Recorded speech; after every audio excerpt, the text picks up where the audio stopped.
Magandang araw po. Sana po'y nasa mabuti kayong kalagayan. Ako po ulit si Obet. At meron na naman po tayong kwentong ibabahagi sa inyo. Ito po'y naganap sa totoong buhay. Ang kwentong ito ay ibinahagi ng isa sa ating mga tagapakinig. Pakinggan po natin ang kwento.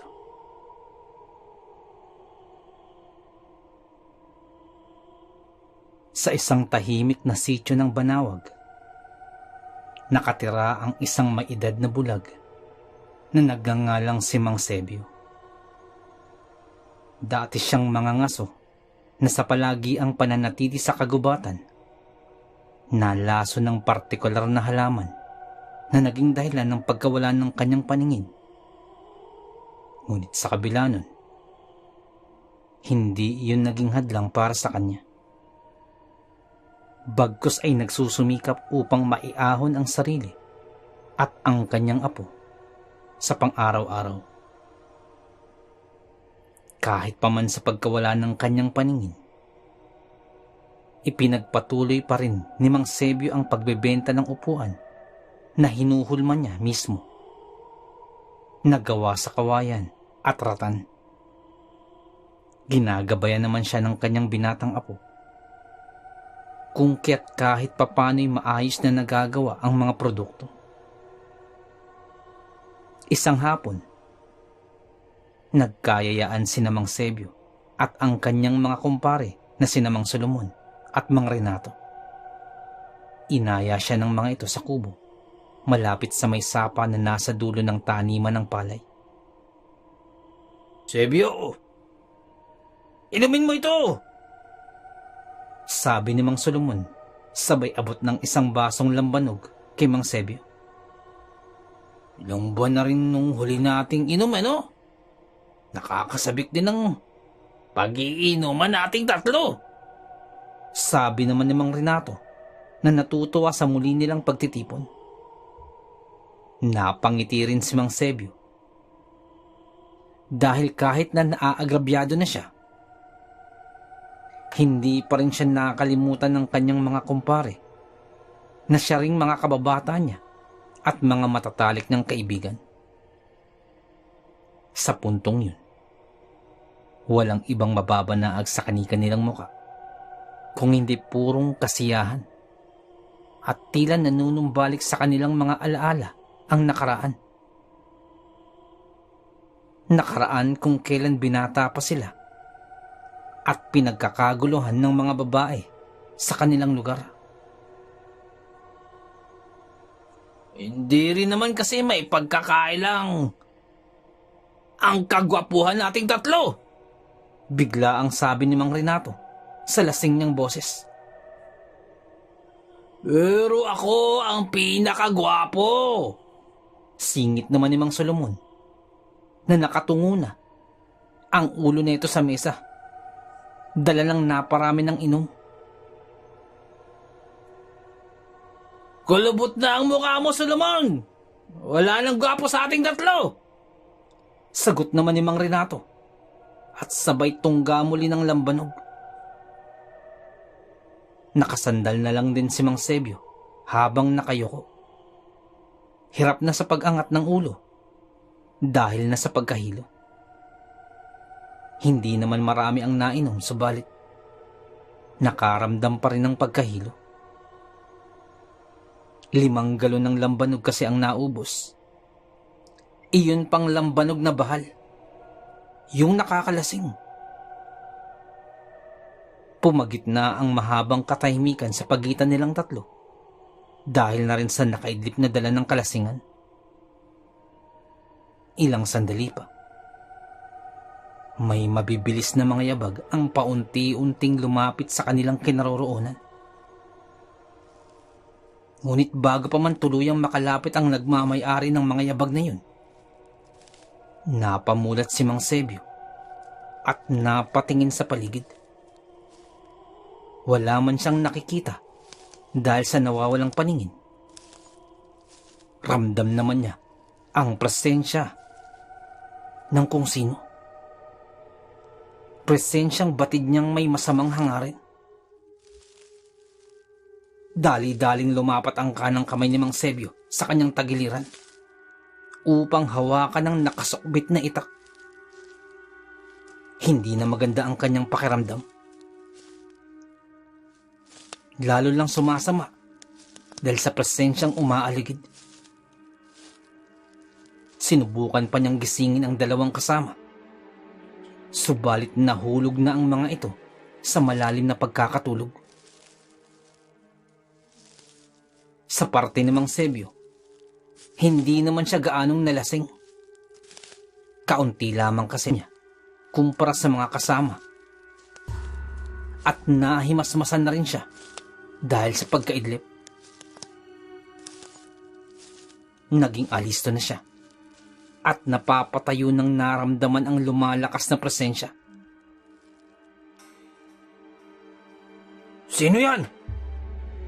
Huwag ka talagang magkakamaling lumapit. Dahil hindi ako magdadalawang isip na tagayin ka. Sabi ni Mang Sebio, sabay turo ng itak sa kanyang bandang unahan. Ang salitang iyon ni Mang Sebio ay sinagot ng halakhak. Halakhak ng iba't ibang boses, nagmumula sa isang batang babae at lalaki. Meron ding boses ng matatandang lalaki at boses na sobrang lalim ang tono. Napapalingon na kung saan-saan si Mang Sebio habang nakaturo pa rin sa unahan ang hawak na itak.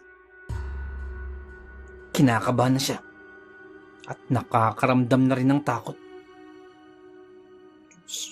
Sabi, sino yan? Sino yan?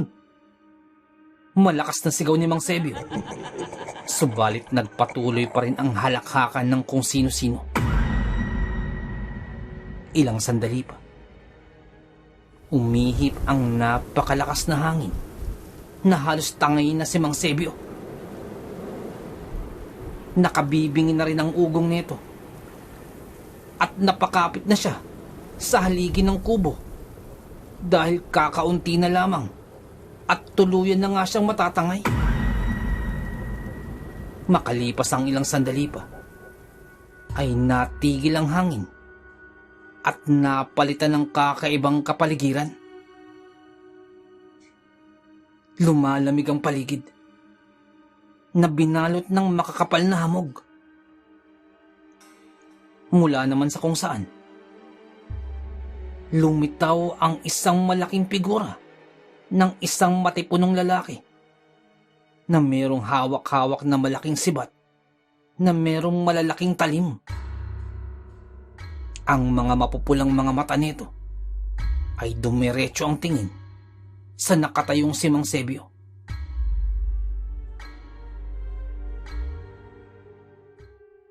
Kamusta ka na, Sebio? Matagal ka na rin hindi nagaw sa bundok alinsag. Wika ng lalaki sa boses niyang sobrang lalim ng tono. Napakunot ang noo ni Mang Sebio. Pilit pa niyang kinilala ang boses, subalit hindi niya matukoy kung sino. Sino ka ba? Anong kailangan mo sa akin? Tanong ni Mang Sebio na bahagyang may galit na sa boses. Huminahon ka lang, Sebio. Hindi naman kami naparito upang saktan ka. Sagot ng isa pang lalaki. Kumpara sa nagsalita kanina, hindi gaanong malalim ang boses nito. At sino ka naman? Sino kayo? Ilan ba kayo naririto? Natatarantang tanong ni Mang Sebio na palipat-lipat sa magkabilang gilid ang tingin. 6. Sagot ng boses na nagmumula sa animoy isang bata. Ano? Teka nga! Sino ba talaga kayo? At may bata pa kayong kasama? Nagugulo ang tanong ni Mang Sebio. Sinagot ang tanong niyang yun ng isang mahinang pagtawa ng isang malumanay na boses. Huwag kang mataranta, Sebio. Nandito kami ng mga kapatid ko upang humingi ng tulong sa iyo. Saad ng isang boses na nagmumula naman sa isang babae. Anong tulong? Anong tulong yan? Nagtatakang tanong ni Mang Sebio. Nasa maayos ba kayong pag-iisip? Sa isang bulag na kagaya ko, saka pa kayo hihingi ng tulong? Ang tanong na yun ni Mang Sebio ay sinagot ng pagtawa ng 6 na boses. Si Mang Sebio naman sa kabilang banda ay hindi na malaman ang nangyayari. Kung pinagkakatuwaan lang ba siya nang hindi niya nakikilala at hindi nakikitang mga panauhin. At sa labis na gulo ng isipan, sinimulan niyang pagtatagain ng hangin. Pinagloloko niyo ako! Magsialis kayo! Lumayas kayo! Huminahon ka, Sebio. Uulitin ko. Hindi kami naparito upang saktan o paglaruan ka. Nandito kami upang humingi sa iyo ng tulong. Muling pagsalita ng malumanay na boses na babae. Natigilan naman si Mang Sebio at sinubukang pakinggan ang mga boses. Lumipat pa ng pwesto ang may-ari ng katawan nang nasa kanyang likuran para lamang magkaharap sila.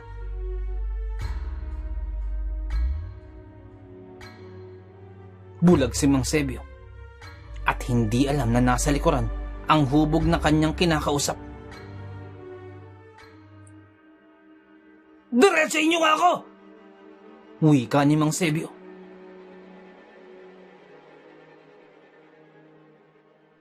Kami ang gawi-gawin. Nilalang na nakatira sa bundok Alinsag. Bundok na palagi mong inaakyat upang mangaso. Sa panahong iyon, palagi ka na naming minamanmanan at kalaunay napagkasunduan. Ikaw na ang piliin para sa isang mahalagang tungkulin. Sagot ng boses sa lalaking may pinakamalalim na tono. Inaantay namin ang muli mong pagbalik sa bundok. Subalit hindi ka na nagpakita roon. Kaya naman, napilitan kaming bumaba ng bundok at hanapin ka rito. Pagpapatuloy pa ng boses. Nakinig lang si Mang Sebio sa mga sinasabi ng mga boses habang pilit iniintindi sa isipan ang mga pangyayari. Hihiramin lamang namin ang katawan mo para sa pagsasagawa ng misyong... Ano? Ihiramin niyo ang katawan ko? Aba! Anong klaseng kahibangan yan? Hindi makapaniwalang turan ni Mang Sebio. Sa puntong ito, muling napahigpit ang kapit ni Mang Sebio sa kanyang itak. Bumalik din sa kanyang isipan ang mga patayang nagaganap sa kanilang lugar na muli na namang umaarangkada sa kasalukuyang panahon. Walang nahuling salarin, ngunit may mga bakas at paraan ng pagpatay sa mga biktima. Walang ibang naiisip ang mga taga-sitio Banawag kung hindi ang aswang. Aswang kayo ano? Kaya nyo gustong angkinin ang katawan ko? Dahil aswang kayo! Ang laman loob ko! Ang dugo ko! Yan ang habol nyo, diba? Galit na asik ni Mang Sebio. Sabay na napabuntong hininga ang anim na may-ari ng boses sa sinabing yun ni Mang Sebio na tila ba nagkakamali siya ng inaakala. Isang pagkakamali ang naisip mo, Sebio. Sapagkat tayo pa nga ang tutugis sa mga aswang na yan.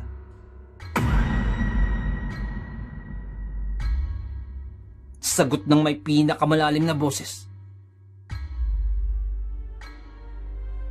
Napabuntong hininga naman ang may-ari ng babaeng may malumanay na boses. Masasayang lamang ang oras natin sa ganitong usapan. Kung kaya't diretsahin na natin si Sebio. Sa sinabing iyon ng babae, agad na napapikit silang lahat at may kung anong iwiniwika sa kanilang isipan. Ilang sandali pa, sabay silang napamulat at ang liwanag na nagmula sa kanilang mga mata ay dumampi sa bulag na mga mata ni Mang Sebio. Makalipas lamang ang ilang sandali, labis na pagtataka ang gumuhit sa mukha ng huli at sabay tanong niya, Paano? Paanong nakakakita na ako? Sambit ni Mang Sebio.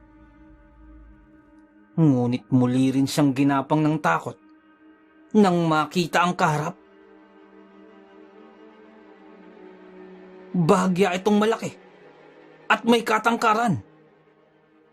Ngunit ang mas ikinatakot pa ni Mang Sebio ay ang itaas na parte ng katawan nito ay nagtataglay ng 6 na ulo.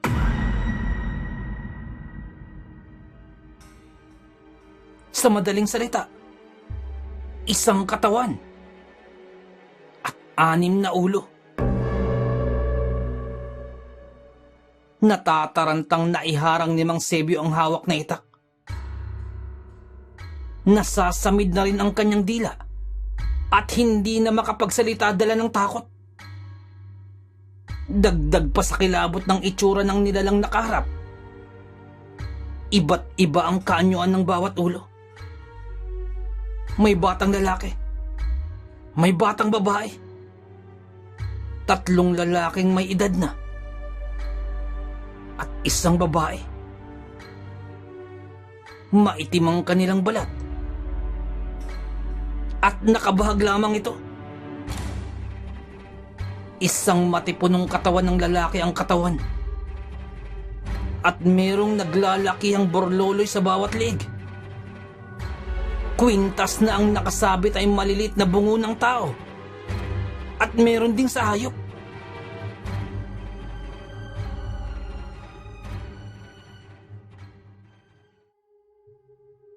Gagamutin namin ang karamdaman mo bilang hindi ka makakita. Iyon ay kung papayag kang tulungan kami. Napapaisip si Mang Sebio sa alok ng kakilakilabot na nilalang. Ngunit sa huli, ay nakapagdesisyon din siya. Sige. Pero, hindi naman niyo ako papatayin eh. Hindi ba? Paninigurong tanong ni Mang Sebio. Hindi. Sabayang sagot ng 6. Kung ganun, anong gagawin ko? Tanong ni Mang Sebio. Napangiti ang 6 sa tanong na yun ni Mang Sebio. Ilang sandali pa, Naramdaman na lamang niya na parang hindi na niya kontrolado ang sariling katawan at isipan. Pagtingin niya sa kaharap, nakatungo na ang isang ulo nito. Sumapi na sa katawan mo, Sigwigo, at magsisimula na ang una ninyong misyon. Saad ng may pinakamalalim na boses. Handa ka na ba, Sebio? Tanong naman ng boses sa isipan ni Mang Sebio. Nagtataka man dahil sa kusang pagkilos ng katawan at sa boses na naririnig sa kanyang isipan. Hindi na nakapalagpas si Mang Sebio dahil wala na siyang kontrol sa sarili. Natagpuan na lamang niya ang sariling tumitiimbagang habang tanaw ang maglola na nilooban ng aswang. Ilang sandali pa, mabibilis na ang kanyang paghakbang at agad na sinakal ang aswang sa loob mismo ng pamamahay ng mga biktima. Gulat pa ang aswang sa biglaan niyang paglitaw. Hindi na rin niya ito pinalampas pa at sinimula ng patikimin ng kalupitan ni Guigo ang gawi-gawin na sumanib sa kanya. Inihambalos niya sa sahig at sa magkabilang dingding ang aswang. Duguan na ito at nanghihina na rin. Sinubukan pa nitong tumakas, pero nahawakan ni Mang Sebio sa kanang kamay na agad din niyang binali. Gamit ang buong lakas, inihiwalay niya ang magkabilang braso ng aswang sa mismong katawan nito. Hanggang sa nangisay na lamang ang aswang at inapak-apakan pa niya sa ulo hanggang sa mabasag ito.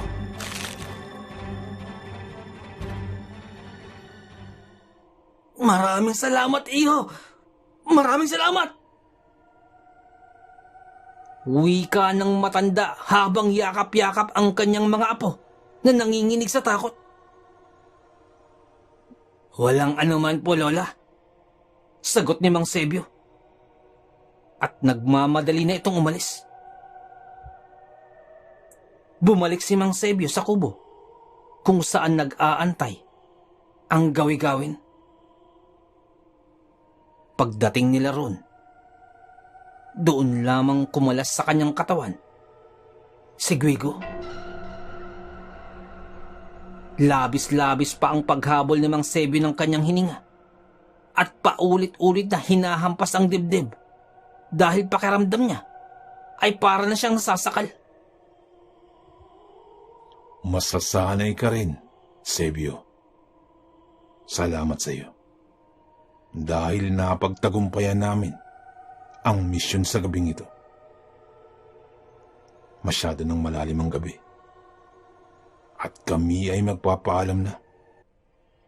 Magkikita na lamang tayo sa susunod na araw. Teka!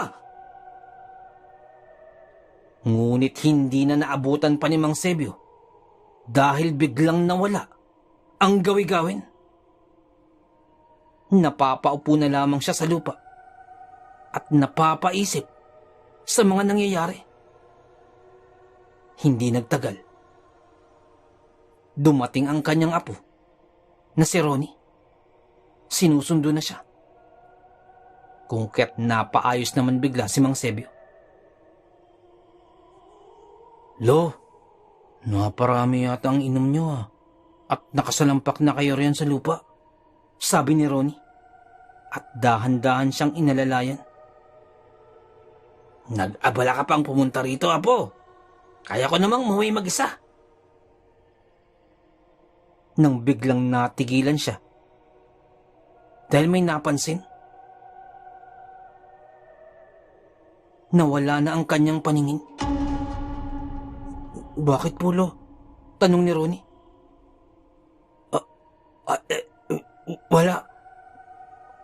Wala po. Tayo na. Mukhang gabi na ata. Iyon na lamang ang tanging nasambit ni Mang Sebio. Dahan-dahan na silang umusad. At makalipas lamang ang ilang minuto ay nakauwi rin sila sa kanilang bahay. Habang naghahanda ng hapunan ang kanyang apo, hindi napigilan ni Mang Sebio na mapaisip sa nangyari kanina. At nang makabuo ng desisyon, naisipan niyang susubukang iparinig sa gawi-gawin.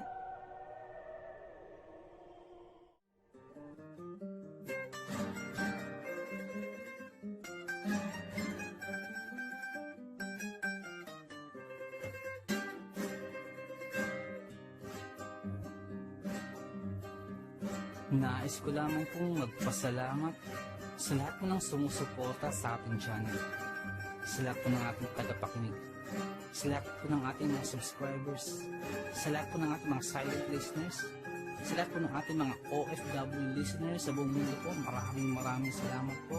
At sa lahat po ng mga nagpadala po ng kwento, maraming salamat po.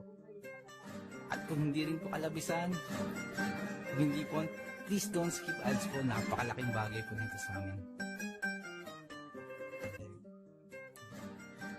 At kung meron pa po kayong libreng oras, maaari po bang pakibisita rin po ang channel po ni Boss BK, ang Boy Capre Aswang Diary. Napakalaking bagay po. Kapatid po natin yan sa pagsasalaysay. Magaganda po ang mga kwento ni Boss BK. At ang ilan po dyan, Happy Fiesta po dyan sa mga taga Kalinog, Iloilo. Happy Fiesta. Ang pagbating ito ay mula po kay Boss Val Dayot. Happy Fiesta po sa inyo. Happy shoutout din po kay Boss Rex Hunters Adventure. Shoutout sa iyo, boss. Shoutout din po sa Marcos family sa Antipolo. Ang shoutout pong ito ay mula po kay Boss Fernando Marcos. Shoutout din po kay Boss Bulag na Anghel. Shoutout sa iyo, boss. Pastilan Gaming. Shoutout sa iyo, boss. At kay Ma'am Cyril Alontaga, shoutout po. Maraming salamat po sa pakikinig. Nais ko lamang pong i-shoutout si Boss Benji Cayetano. Shoutout po sa inyo, boss. Shoutout din po kay Boss Baby Langka. Diyan po sa may Israel, ingat po kayo dyan palagi. Shoutout po. Ganun din po kay Ma'am Annabel Apruebo. Shoutout po. Ingat din po kayo dyan sa Israel. At ganun din po kay Ma'am Annie Viloria, shoutout po sa inyo. Shoutout din po sa King Solomon Game Farm dyan po sa may Tawid, Maasin City, Southern Leyte. Happy birthday din po kay John Ol Harm. Happy 90th birthday on December 4. Happy birthday po sa inyo. More birthdays to come, more blessings and good health. Ang shoutout pong ito ay mula po kay Ma'am Christy Harm. Shoutout po. Shoutout din po sa mga kids po ni Boss Leonsky na sina Leonie at James Clian. Shoutout po sa inyo dyan. Shoutout din po kay Ma'am Feli Raymunda Rivera. Shoutout po. Shoutout din po kay Boss Real Mix Vlogs. May time po kayo, bisita na po ang channel po ni Boss Real Mix Vlogs. Shoutout po sa iyo, boss. Shoutout din po kay Ma'am Julie Ruel, kay Ma'am Raquel Punsalang, Ma'am Melania Ruel. Shoutout po sa inyo, sa family niyo po. Shoutout po. Boss Loreto Ihaan Jr. Shoutout po. Sir Ron Pilapi dyan po sa Kentucky. Shoutout sa iyo, boss. Boss Liay Estoque. Shoutout. Boss Edison Velasco. Shoutout. Boss Roddy TV. May time po kayo, bisita na po channel po ni Boss Roddy TV. Vlogs niya po sa Mountain Bike. Shoutout din po kay Boss Red Rosal. Nag-livestream po si Boss Red every Wednesdays, Fridays, and Sundays. May time po kayo, bisita na po sa channel niya. Boss Lady B, 73 dyan po sa Texas. Shoutout po. Boss Ed Uy, shoutout po. Boss Dimples Yumi, boss, shoutout sa iyo, boss. Ma'am Liza Arcega, shoutout po.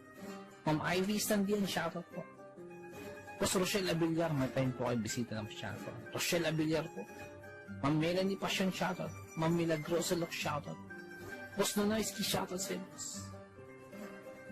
At yung BFF pala ni Ma'am Jane, si Boss Hershey, shoutout sa iyo. Boss Miles, shoutout po. Boss Lord Olaiwa, shoutout po. Boss Rexy Ann, shoutout po. Boss Jesse Joshua Castillo, shoutout po. Ma'am Maya Flores, shoutout po. Boss Queenie, shoutout po. Boss Alberto Liano, shoutout po. Ma'am Michelle Cedron, shoutout po. Ma'am Susan De Los Santos, shoutout po. Boss Ron Ron, and Ma'am Lenny Fish, shoutout po sa inyo. Sir Reynaldo Silong, shoutout po. Ma'am Charlene Gumansing, shoutout po. Boss Psychic Scorpio, shoutout po. Ma'am Marianita FL, shoutout po. Boss James Channel, may time po kayo, bisita ng channel po ni Boss James. Ma'am Maribel Salcedo, shoutout po. Boss Vinci Maya, boss, shoutout po. Boss Leonardo Manalo, shoutout po. Boss Uni Cotton TV, shoutout sa boss. May time po kayo, bisita ng channel, Uni Cotton TV. Boss Yoreski Escalona, shoutout sa boss. Boss Jopa Ibertuto, boss, shoutout sa iyo. Ate Peng, shoutout po. Ma'am Elaine Almera, shoutout po. Boss Supremo Proxky, dyan po sa Cavite, shoutout sa iyo, boss. Ang Bless na Baka, shoutout po. Ma'am Christian, dyan po sa Hamburg, shoutout po. Kaya, Sir Alex of Southern Mindanao Creep Experience, shoutout sa iyo, sir. Boss Jimmy Pandong, shoutout po. Kay Tata Estong Nestor Bauyon, dyan po sa London, shoutout po. Ma'am Mary Asilar, shoutout po, dyan dito po sa UK. Boss Edward Manilin, boss, shoutout po. Boss Raymond Glover, shoutout sa iyo, boss. Ma'am Miraiza Miguel, shoutout po. Shoutout po kay Boss Ricky Gonzalez, kay Boss Bobby, kay Ma'am Milagros Gonzalez, kay Sir Romeo, shoutout po sa inyo. Boss Sai 1986 vlog, may time po kayo bisita ng channel, Sai 1986 vlog. Boss Young's Life, shoutout. Boss Russell Ferreira, shoutout. Boss Mslack, shoutout. Miss Jabel, shoutout po. Boss Choji D, shoutout. Ma'am Liza Arcega, shoutout po. Ma'am Selena Rawato, shoutout po. Boss Francis Maula, shoutout po. Boss Stacy Vlog, dyan po sa Spain, shoutout po. Boss Mary Tales, may time po kayo bisita ng channel po ni Boss Mary Tales. Ma'am Mayna Bo, shoutout po. Boss Kamandag Pigeon TV, mahilig po kayo sa kalapati, bisita po sa channel po ni Boss Kamandag Pigeon TV. Ganun po kay Boss Titan Love TV. Boss Diggy and George, mahilig po kayo sa bedtime stories, bisita lang po sa channel po nila. Boss Horseshoe TV, mga vlogs po nila sa Japan, bisita lang po sa channel. Boss J Palo, shoutout. Boss Pedro Tampo, shoutout po. Ma'am Maria Lizel Barro, shoutout. Ma'am Aubrey Delgado, shoutout sa iyo, ma'am. Sa family po, sa husband niyo po. Boss Camilo Aroy, boss, shoutout sa iyo dyan, sa mga taga Southern Leyte. Boss Nico, shoutout sa iyo, boss. Boss Ron Misa, shoutout po. Ma'am Erika Tihano, shoutout po. Boss Angie Tatifuco, shoutout po. Ma'am Ana Sato, shoutout po. Ma'am Eli Cono, shoutout po. Boss Freyas Roll, shoutout sa iyo, boss. Boss Resi Madrid, shoutout po. Lutong Bahay ni Ming, shoutout po. Boss Wences 666, shoutout po. Boss John Reynel Zacati, boss, shoutout po. Kay Ma'am Lea Velasquez, shoutout po. Kay Ma'am Shirley Carillo, shoutout po. Sa mga hindi ko nabanggit, pasensya po, bawi po ako next time. Kung naibigan po ninyo ang ating kwento, pakihit lang pa like button, pati na dito sa subscribe. Pakiclick na rin po ang notification bell para updated po tayo sa ating mga kwento. Kung may nais po kayong sabihin, pakiiwan lang po sa ating comment section. Maraming salamat.